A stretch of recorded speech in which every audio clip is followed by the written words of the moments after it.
Curb Servers, raw and unedited. The Tales of Little Wino, episode 10. Now, everybody knows by this point, Little Wino is a goddamn fool, right?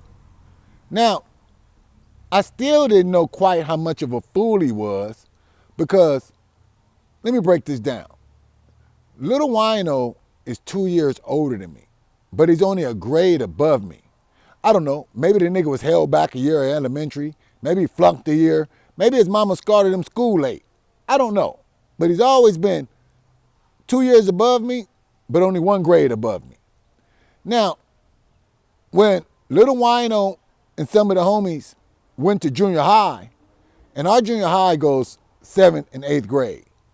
Our elementary school goes to the 6th. When Little Wino and some of the homies went to junior high, a lot of us were still in elementary. Me, Ken Dog, Murdoch, Jonas, a lot of us. We was a grade behind. So they was getting a bunch of experience that we wasn't getting. Yeah, we were still in a bubble. We were still playing on the swings, sliding down the slide. We were still on the monkey bars. Yeah. Now, at some point, we all entered junior high. And see, and this is when I first start understanding the depths of how sick Little Wino is. So, when we see, Lil Wino and J Love, Danny Bush, whatever homies was there in junior high with us, Lil Wino pull up with a couple of homies, and they got about 10 Crips with them. Yeah, Lil Wino running with a pack of Crips in junior high. We get there, because I ain't gonna lie. When we went to junior high, because I think me, Murdoch, and Ken Dog, we all went together. And we was all standing on the wall looking around like, God damn. Like, this all kind of niggas in this motherfucker. Because we was, from our little bubble. And we saw the homies. We like, hey, what's going on? Hey, how y'all doing? What's going on? Y'all good? Ain't nobody gonna fucking, introducing us to a lot of their friends that we don't know. And as we pay attention, Lil Wino, he got about 10 Crips with him. Lil Wino not the biggest nigga on earth. But for whatever reason, he's always had that kind of charisma, that kind of personality. That niggas like fucking with him. So he always got a gang of niggas with him. And Little Wino's at school with about 10 Crips with him. And I'm like, what's up, man? He's like, he introducing me to a lot of his people, letting people know, like, hey, don't nobody fuck with him. He like my little cousin. You know how that go. We getting the red carpet treatment. Or what they would call the blue carpet treatment. So, as time go on, about a week or so in the school, we get introduced to some traditions I didn't know exist. And Little Wino was the first person I ever saw pushing this line. So we've been in school for about a week, maybe 2. And I was sitting there talking to a couple of kids I just met, I was being cool with. And I see Lil Wino coming down, as usual, with about, 8 to 10 Crips with him. And I say, hey, what's up with it? He say, hey, what's going on? But he has a different look on his face. I like, what's going on with it, Lil Wino? He's like, yeah, today it's going down. I said, it's going down? He said, yeah. Today is scrub day. I said, scrub day? He said, yeah, scrub day, nigga. All 7th graders, they can get the blues today. They just may get punched on, but mostly, we just throw you niggas in the trash can. I was like, what? What you talking about? Tell me more. He's like, yeah, let me let you know. Don't get caught slipping around here by none of these crazy ass 8th graders. Now, all my friends know not to fuck with you. But I'm telling you, today, we fucking up 7th graders. Yeah, we picking those little motherfuckers up and we slamming them in the trash can face first. So don't get caught slipping and don't let nobody throw your punk ass in the trash can. I have never heard of scrub day. Yeah, this was new to me. And then there goes Little Wino, and he got a bunch of Crips following them, and they go find a 7th grader.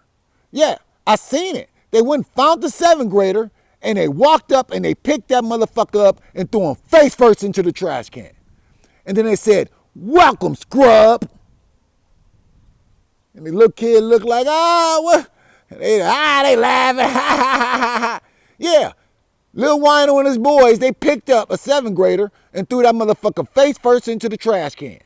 And I kept saying to myself, man, I'm glad I got some homies that I go to school with, because they was all the kids that didn't have communities to protect them or to at least detour other communities from terrorizing you. Oh, I feel bad for those kids. You know, at least we had a pack of kids at school that everybody knew we knew them and they knew us.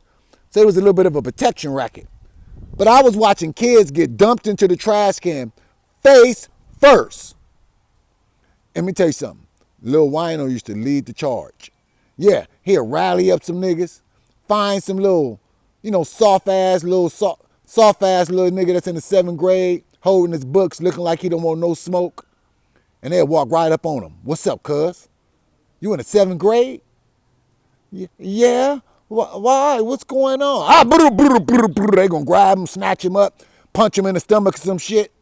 Yeah, they might pop your ass in the stomach, grab you by your neck, and slam you face first into the trash can. See, I've seen Lil Wino execute this move with his friends many times. It was sad. It was sad to watch, because you be sitting there like, damn, you can't say nothing because you a 7th grader too. You just not on the list. That's all. You just not on the list. But them little niggas, they on the list. And let me tell you something. It didn't stop there. Oh no, it got worse. Yeah, we sitting at school. I'm like, man, how often is scrub day, man? Cause that look dangerous. It's a lot of kids at school. Man, it's some kids that can get us too. Me and Ken Dog and Jonas, we not big niggas. Murdoch's a big young nigga, so good luck throwing his ass in the trash can. You get your face broke in. But the rest of us, we tiny little niggas.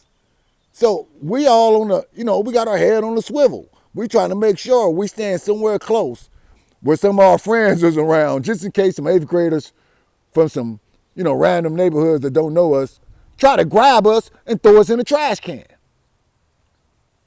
But see, I'm talking to Lil Wino. I'm like, man, this scrub day, this shit is for the birds, man. Why are y'all doing this? He said, we just warming up. I said, what do you mean you just warming up? He said, you know what next Friday is, right? I said, no, tell me. He said, it's Mexican Day. I said, what? He said, it's Mexican Day. I said, what's Mexican Day? He said, we gonna walk through the school, and any Mexican we don't like, or any Mexican we see randomly, we're gonna fire their ass up. Yeah, they're getting 2-piece biscuits with a motherfucking soda and everything. I said, shut the fuck up. Because, we didn't grow up racist, or I'm sure a lot of people did, because LA's a very, big county. But the small little section we from in LA County, we didn't have those kind of conversations on our block, and that wasn't really promoted to any of our friends about, hating kids for race. So it was culture shock. And let me tell you something. Lil Wino, he was leading the charge. He was like, yeah. Oh yeah, we don't do this in the neighborhood. Don't worry about it. But at school, this is what we do. Yeah. Next Friday is Mexican Day. And we're going to start knocking out Mexicans. And I said, holy shit. I've never seen nothing like this before. I was petrified. And when Friday came, they was on a hunt. Yeah, it was a pack of black kids walking around, catching little, and they may pick on the S here too, but no, they really picking on like the little nerd kids, the little Mexicans that look non-affiliated or whatever, just walking in the back, going their way to class, not bothering nobody. I'm talking about just random teas. Boop, boop, boop, boop, boop. I mean, it was bad. Mexican Day, I ain't lying. Mexican Day was one of the most horrifying events we had in junior high. They would the Crips were terrified of Mexicans. I mean, just randomly, because you never know if you was going to get punched out or not. You just walking in class and, You know, a random crip would just be like, Mexican Day, bat, bat, bat, bat, bat. Man, listen, Lil Wino used to lead the charge. This is when I started understanding the depths of this motherfucker, because they thought it was funny. And they wasn't even racist. Because it wasn't no, like, you know, Mexicans fighting blacks. We didn't have no them race wars like these kids had today in school. No, these are just some crazy, ignorant ass little black kids thinking it was fun. Because they had the numbers. And that's why nowadays that the numbers has changed a little bit, and you see all these Mexicans pushing the lines on these little small black groups, niggas like me be like, well, I remember back in the days when we used to push the line on the Mexicans, something rough. So, hey, what goes around comes around. And Lil Wino, you can't say shit, because you was promoting the shit.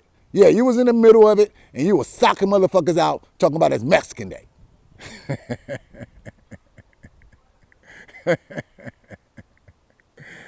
That is the end of Curb Servers. Raw and unedited. The Tales of Lil Wino. Episode 10. We'll be back.